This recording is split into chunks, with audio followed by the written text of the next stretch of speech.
वह घमंड है, और दीनता वह भी मान कषाय का निगेटिव रूप है। वो भी मान कषाय का ही स्वरूप है कि अरे मुझे कुछ नहीं आता, मैं दीन हूं, अरे मैं पापी हूं, मैं बेकार हूं, ऐसा हूं वैसा हूं।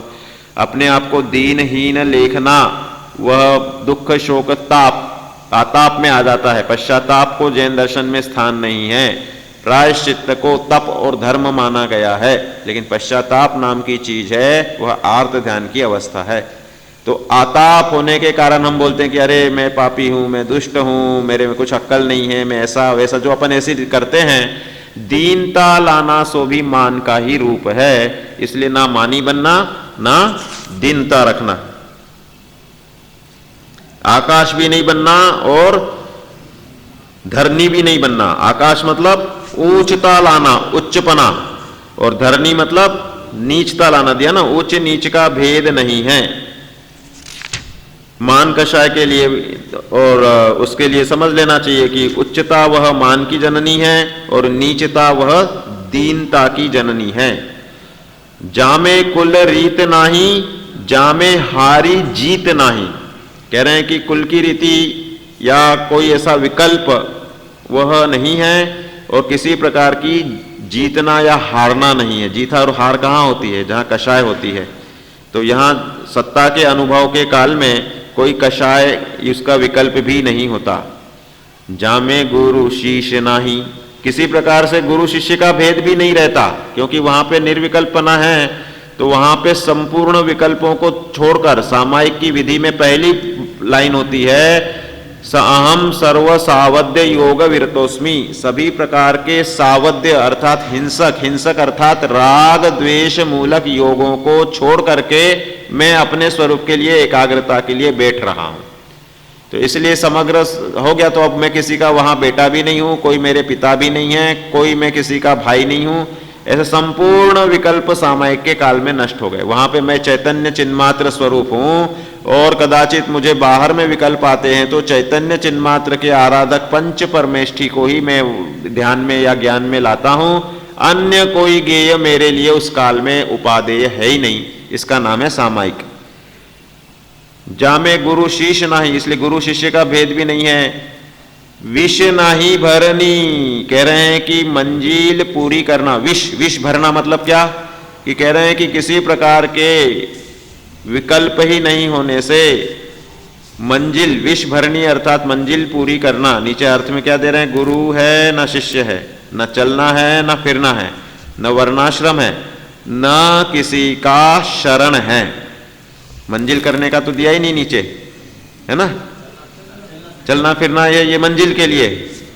मतलब कोई भेद करके कि लक्ष्य पूरा करके उसके लिए आवागमन आदि का विकल्प रहे, इस प्रकार कोई विकल्प वहां पर नहीं रहे। आश्रम वर्ण नहीं, कह रहे हैं कि किसी प्रकार की आश्रम व्यवस्था, वर्णाश्रम, और न किसी प्रकार का ना ही काहू की शरण नहीं। कह रहे हैं कि शरण का भी विकल्प नहीं है। एक शुद्धात्मा ही जब मेरा ज्ञान का ज्ञेय है, श्रद्धेय है, ध्येय है, तो अन्य पंच परमेष्ठी भी शरण उस समय गौण हो जाते हैं। और अगर मैं शुद्धात्मा में शरणभूत नहीं रहता हूं तो पंच परमेष्ठी शरण हैं, क्योंकि वे भी आत्मा की ही अवस्थाएं हैं। तो इसलिए वहां अनुभूति के काल में, शुद्ध सत्ता के अनुभव के काल में किसी भी प्रकार के विकल्प नहीं होने से वहां शरण नहीं है।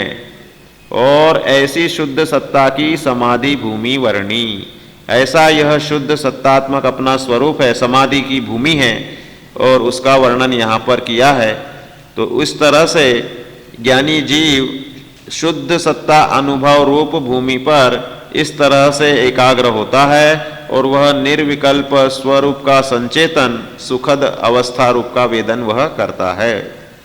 इस तरह से आत्मसत्ता की यह निर्विकल्पता की महिमा, ऊपर टाइटल दिया ना, आत्मसत्ता का अनुभव निर्विकल्प है। इस तरह से निर्विकल्पता बताई है। अब कह रहे हैं कि देखो संसार में जीव इतने सारे हैं, उसमें अपराधी और निरपराधी जीवों का वर्गीकरण कैसे करें? कि भाई अज्ञानता को उपादेय माने क्या?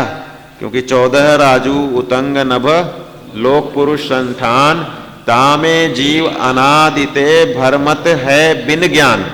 भेद विज्ञान आत्मा का ज्ञान हुए बिना बड़े से बड़े संपूर्ण पदाधिकारी हो कोई, या बड़े बड़े पढ़े लिखे हो, या बिजनेसमैन हो, सब अनादि से अज्ञानता में अपना मनुष्य भाव पूर्णतया इंद्रिय विषयों में नष्ट करते हैं और इस देह संबंधी आजीविका में या विकल्पों में ही समय बिता देते हैं।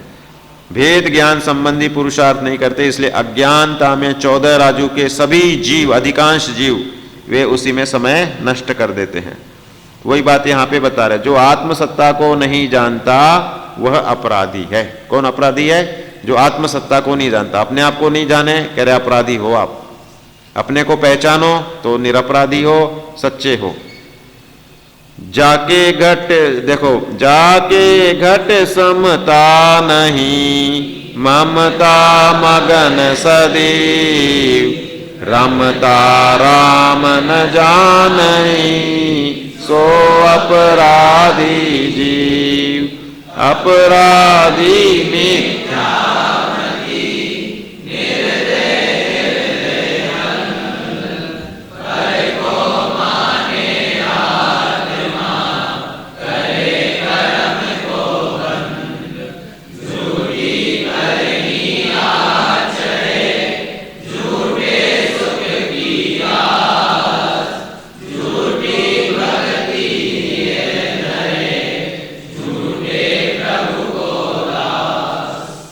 देखो 3 छंदों में अपराधी जीवों की पहचान कराई है।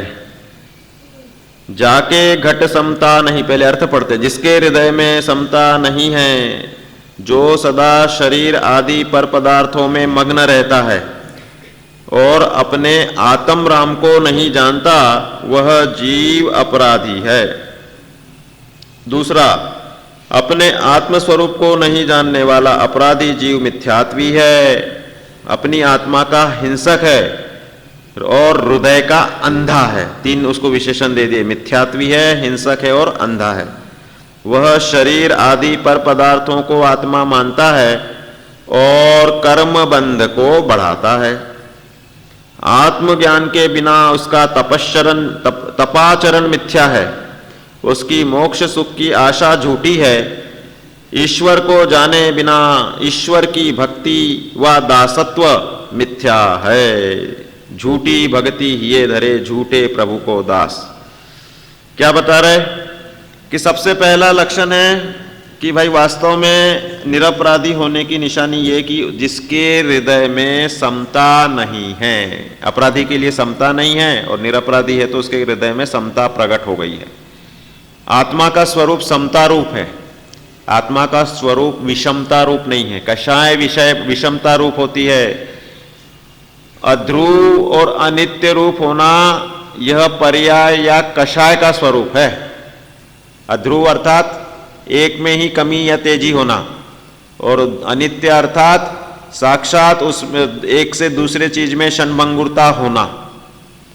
आत्मा मनुष्य गति में अनित्य है, अर्थात मनुष्य गति में नियम से मरण को प्राप्त होने वाला है, और आत्मा बाल बुढ़ापा और जवानी की अपेक्षा अध्रुव है, एक सा रहने वाला नहीं है। बचपना है सो एक सा है, और वैसी जवानी हो और वैसा ही बुढ़ापा हो, सो बात नहीं है।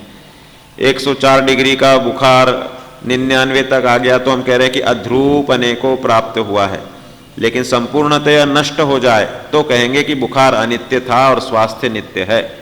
तो इसलिए वह समतापना आत्मा का स्वरूप है। जो समतापना नहीं है तो क्या हो रहा है, कह रहे कि कुछ ना कुछ उसमें राग द्वेष है, अर्थात ममतापना है। जाके घट समता नहीं, ममता मगन सदैव, ये लक्षण है संसारी जीवों का कि सदा ममता में मग्न रहता है। ममता को छोड़ना बहुत बड़ा पुरुषार्थ है। इसलिए बड़ा पुरुषार्थ है कि जीव के अनादिकालीन संस्कार यह एक क्षेत्रावगाही देह के साथ में एकत्व के हैं। जिस पर्याय में जाए उसमें ममता हो जाएगी, देह के साथ में, देह के संबंधियों के साथ में। जितना जिसका राग का विस्तार होगा उसके दूर दूर के रिश्तेदार पर्यंत ममता बढ़ती हुई रहती है। कषाय की बढ़ना कैसा होता है, एक गेय के साथ अपनापन होवे वह उतनी उसकी कषाय कहलाई, और उस गेय के साथ साथ अनेक अनंत अनंत गेयों के प्रति जिसकी ममता होगी वह अनंतानुबंधी ममता हो गई। जीवों के संयोग में आने वाले जीव तो 10, 20, 50 होते हैं, लेकिन अभिप्राय में वह अनंत के प्रति ही ममता रखता है, इसलिए अनंतानुबंधी की ममता वह अज्ञानता की निशानी है। तो जिसके घट में समता नहीं है वह ममता में मगन रहता है, सदैव रहता है। कह रहे हैं कि वह हमेशा, भले उसे अपन कहो कि भाई आज तो कोई ममता नहीं है, अभी तो बैठा है स्वाध्याय कर रहा है, कह रहे हैं कि कषाय तो निरंतर बुद्धिपूर्वक या अबुद्धिपूर्वक सदा चलती ही रहती है। जेते मन गोचर प्रगट बुद्धिपूर्वक तिह परिणामन की ममता हरतु है। मन सो अगोचर अबुद्धिपूर्वक भाव, हमारे मन के अगोचर हमारे बहुत सारे भाव चलते रहते हैं। अंतिम समय जब मरण के समय जो रहते हैं ना बहुत से लोग, तो उनसे एकदम से उनके ऐसे ज्ञान के गेय उभर के आते हैं कि जिसे उनने अबुद्धिपूर्वक में कभी उपादेय मान रखा होगा। हम दो प्रकार से पुरुषार्थ करते हैं, एक तो बुद्धिपूर्वक, कि बुद्धिपूर्वक मतलब यहाँ कि अब ढंग से बैठना है, सब देखेंगे तो सिस्टमैटिक बैठना, ये सब बुद्धिपूर्वक चल रहा है। और अबुद्धिपूर्वक ये कि मैं अपने स्वयं के विकल्प को पकड़ नहीं पा रहा हूँ, ऐसे मेरे दिमाग में अनेक विकल्प चलते रहते हैं, चाहे वे दिन भर की घटना के हो, चाहे कोई पूर्व के गेयों के हो, चाहे असत कल्पना रूपी भविष्य गेय के हो, कोई भी कल्पना कुछ भी हमारे मन में विकल्प चलते ही चलते रहते हैं। उसे अबुद्धिपूर्वक के विकल्प जो हमारे ज्ञान गोचर नहीं हो रहे, और ज्ञान गोचर हो रहे हैं कि भाई इस समय अपन तो ये लाइन पढ़ रहे हैं, तो यह स्पष्ट बुद्धिपूर्वक का है। निद्रा के काल में जीवों के परिणाम अबुद्धिपूर्वक की श्रेणी के विशेष हो जाते हैं, क्योंकि वहां पर कोई बंधन नहीं रहता, जागृति नहीं रहती ना। जागृति में तो हम आसपास के क्षेत्र का, न्याय का, कानून का या बहुत सारी चीजों के अनुसार समाज का व्यवहार देख करके अपना काम करते हैं। और निद्रा के दौरान अनर्गल प्रवृत्तियां होने के लिए कोई रोक टोक नहीं होती है, इसलिए निद्रा के दौरान इसके पाप, यद्यपि सोचना स्वच्छंदी होता है, लेकिन इसके ज्ञान में पकड़ नहीं पाता ना ये गहरी नींद में, तो अनर्गल विकल्प होकर के अबुद्धिपूर्वक के महापाप बांध लेता है। जो मोक्ष मार्ग सधता है ना, वह अबुद्धिपूर्वक के परिणामों से सधता है। बुद्धिपूर्वक तो सभी काम कर रहे हैं, लेकिन बुद्धिपूर्वक करने में भी पुरुषार्थ की हीनादिकता होती है, कि बहुत से ऐसे बुद्धिपूर्वक होते हैं कि बराबर एकाग्र होंगे, उस कार्य को यथोचित रूप से कर लेंगे, और कुछ ऐसे होते हैं कि उसमें एकाग्र होने में भी कमजोर रहते हैं और उसमें उनका उत्साह अल्प रहता है। ये तो हो गया बुद्धिपूर्वक का।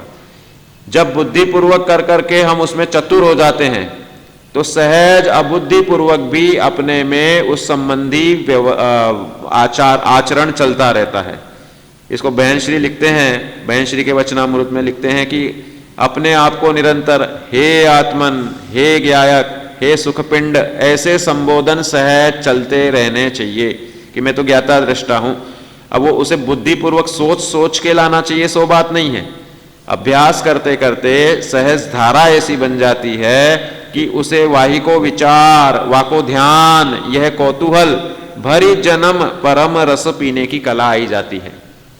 जो कि अभ्यास हो गया ना, उसकी महिमा हो गई, तो अपने आप चलते फिरते, उठते बैठते और जागते या सोते, नहाते धोते, धरा पीठ पर चाहे लोट पोट होते, इतनी कोई भी अवस्था क्यों ना हो, तो भी उसके चिंतन में तत्व विचार सदा चलता रहता है। ये तो चश्मे का कला है ना भाई, पीला कलर का चश्मा पहना तो पीला दिखने वाला है। उसी प्रकार दृष्टि की कला है कि जहां अध्यात्म की रुचि हुई वहां उसके समग्र गेयों में आत्मा ही ऊर्ध्व रहता है। इसलिए उसके अबुद्धि पूर्वक के विकल्प चलते हैं, वह भी आध्यात्मिक चलते हैं, धर्म सन्मुख चलते हैं। ज्ञानी का जीवन शुभोपयोग में सहज हो जाता है। उसे सोच सोच करके शुभोपयोग नहीं करना होता है, उसे सोच सोच करके शास्त्र पढ़ना होता है, सो बात नहीं। उसके चिंतन में सदा शास्त्र ही विराजता है। देव शास्त्र गुरु अत्यंत भक्ति और आदर पूर्वक विराजमान रहते हैं, इसलिए उस ज्ञानी को सदा प्रशस्त प्रकृति रूप पुण्य बंध सदा होते रहता है। जिनका ज्ञान नहीं है तो वे मंदिर आदि के समय में विशेष भक्ति कर लेते हैं, लेकिन ग्रस्तावस्था में ऐसे लीन हो जाते, रचपच जाते आजीविका या बाकी गेयों में, कि उस समय उन्हें चिंतन अलग से लाना पड़ता है।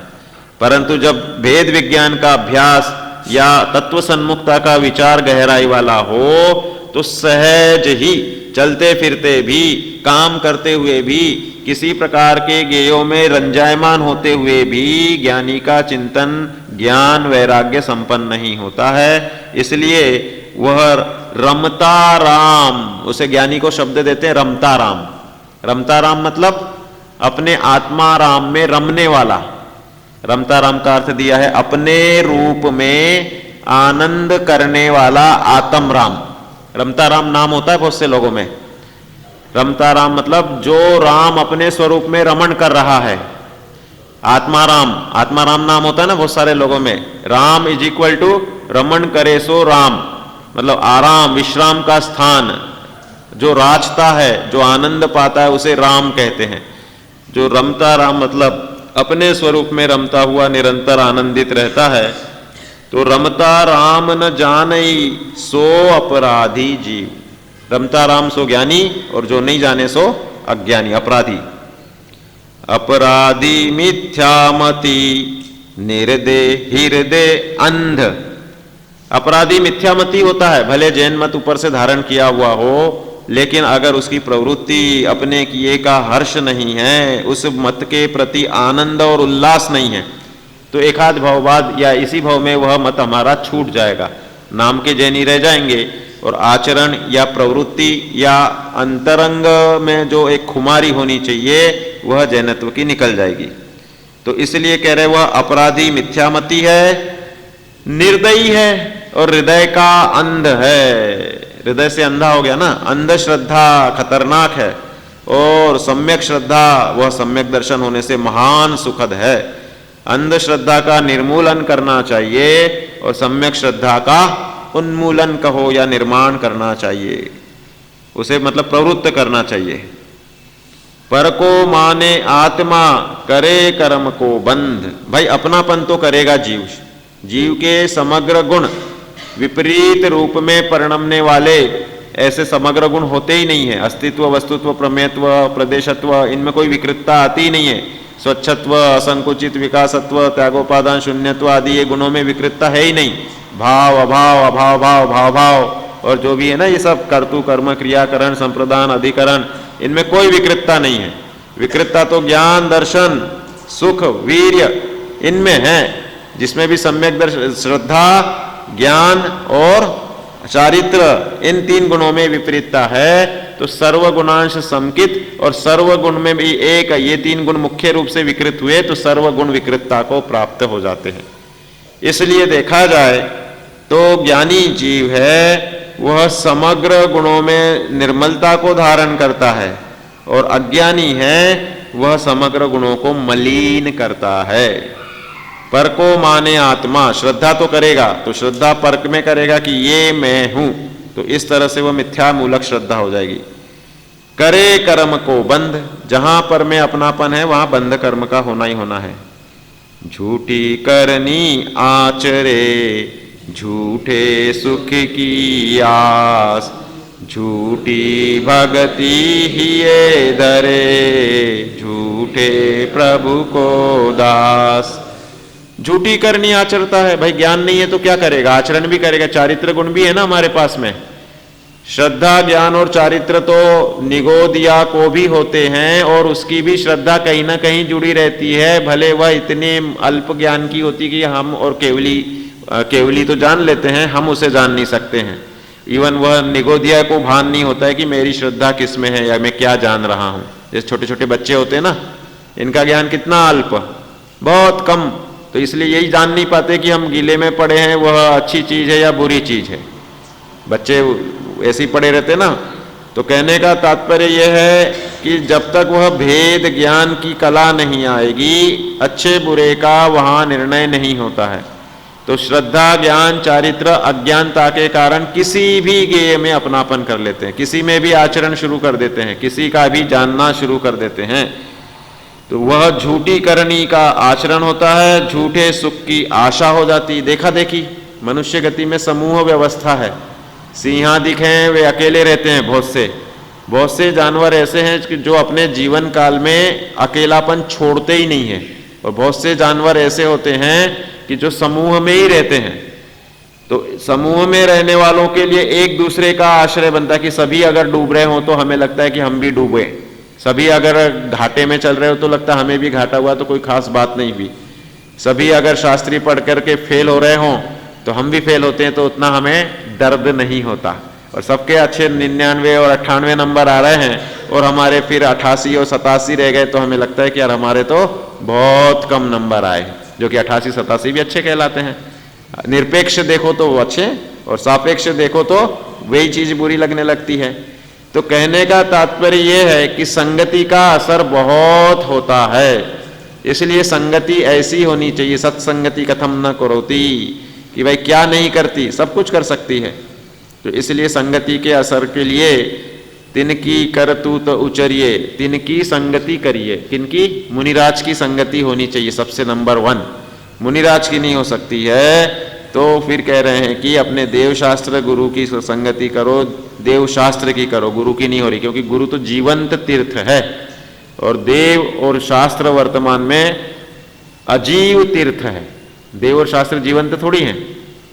देव और शास्त्र जो पंचम काल के हैं, स्थापना निक्षेप के देव हैं, और उनके दिव्य वचन शास्त्र रूप से जो हमें मिले हैं वह पुस्तक रूप लिपिबद्ध रूप से हैं, तो वो भी अजीब है। लेकिन गुरु नाम के तत्व तो सदा जीवंत ही होते हैं। कोई ऐसा थोड़ी कि गुरु की मूर्ति को बना दो और भाई ये लो देव शास्त्र गुरु हो गए करके। गुरु शब्द अभी भी मुनिराज चलते फिरते सिद्धों के लिए ही प्रयुक्त होता है। तो कह रहे हैं कि भाई वह गुरु अगर मिलते हैं तो जीवंत तीर्थ के समीप्य में अपना परिणाम विशेष सुलगता है, और नहीं मिले तो देव और शास्त्र, शास्त्र के बाहर तो हमें जाना ही नहीं है। इस प्रकार से अपने को संगति करनी पड़ेगी। झूठी करनी आचरे, झूठे सुख की आस, कि भाई संगति के कारण हमें सुख का स्वरूप नहीं समझता कि भाई सबने 10 कारें ले ली, सबने 10 मकान बना लिए, हमने भी बना लिए, साहब हम सुखी हो गए, सुखी हो गए, बस इससे आगे सोचने की जरूरत ही नहीं है। भाई आयु अंत के बाद में क्या होगा? भाई जैसा सबका होगा वैसा हमारा हो जाएगा। सबके सब बहु आरंभ परिग्रहत्वात् नरक में जा रहे हैं तो हम भी नरक नाम की कोई चीज में पहुंच जाएंगे, क्योंकि हमें उसका भान तो है ही नहीं ना। पूर्व की अक्षय अनंत अनादि की अपेक्षा है ना हमारी, कितनी पर्याय हो गई? पूर्व की अनंत पर्याय हो गई। आदि की शुरुआत है नहीं, अनादि है, तो अक्षय अनंत पर्याय पूर्व की हो गई। और आगे भविष्य में भी भविष्य काल है तो उसमें भी अक्षय अनंत पर्याय निरंतर होती रहेगी। ऐसा कौन सा समय होगा जीव पर्याय से रहित होगा? लेकिन भूतकाल की अनंत पर्याय का 1 सेकंड पहली पर्याय का किंचित भी वेदन हमें नहीं है। इसी भाव की बहुत सारी पर्यायों को हम अब भी भुला चुके हैं। मैं 1 साल की उम्र में कैसा था, 2 साल की उम्र में क्या था, चौथी पढ़ता था तो कौन से सब्जेक्ट थे, कौन से क्या डिटेल थे, क्या था, कुछ नहीं। क्षयोपशम ज्ञान सब 0 करते जा रहा है कि नहीं? पूर्व का भुलाने का इसका पर्याय का स्वरूप बन चुका है। भविष्य का हमें ज्ञान नहीं है, केवली भगवान उपलब्ध नहीं है, तो इसलिए ऐसा लगेगा कोई भविष्य को देखेगा कि अरे ये कौन आ गया दूसरा, मैं ही स्वयं बनने वाला हूं, लेकिन उसे लगेगा कि ये कैसे संभव है। भविष्य और भूतकाल का वेदन हमें इस वर्तमान पर्याय में कुछ भी नहीं है, शून्य है। और इसी के कारण संसार में हम वर्तमान पर्याय में राचते हैं और सब भुला देते हैं। इसलिए कहते हैं कि वह पूर्वापार संबंध देखने की कला आनी चाहिए। वैराग्य कब खड़ा होगा? जब मैं ये स्वीकार करूंगा कि मैं इसके पहले था और आगे भी रहूंगा, और ये जो मान रहा हूं कि मैं शाश्वत यहीं पे सामने पर्याय में हूं, ये शाश्वत नहीं है।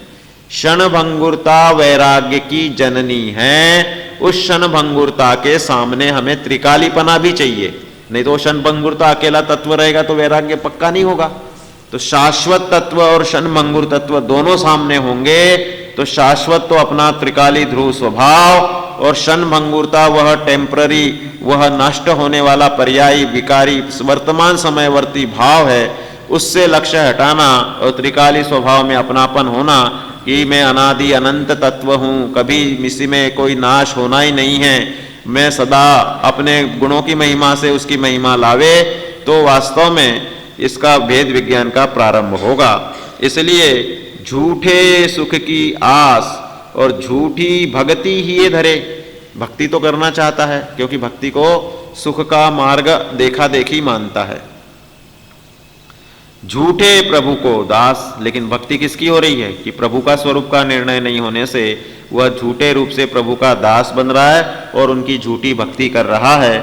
इस प्रकार से जो आत्मसत्ता को नहीं जानता वह अपराधी है और इसलिए उसका जितना भी आचरण है वह अन्यथापने को प्राप्त होता है।